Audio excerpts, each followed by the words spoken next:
Saat ini saya sedang berada di lokasi banjir, tepatnya di Desa Rayukuta, Kecamatan Tanah Luas, Kabupaten Aceh Utara.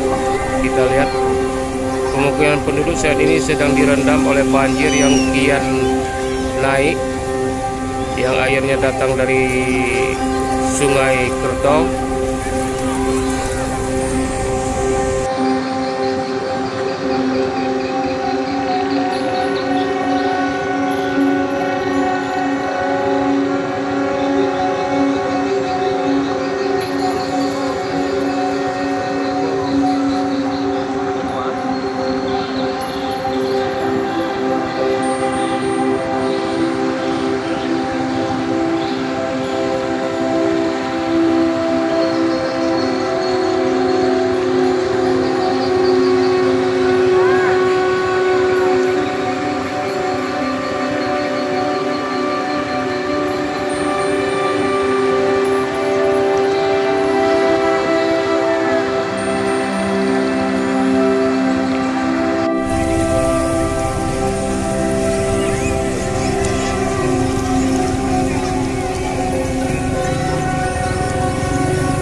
Air yang berada di atas badan jalan, kita lihat setinggi ban sepeda motor.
Năm dài vậy hả?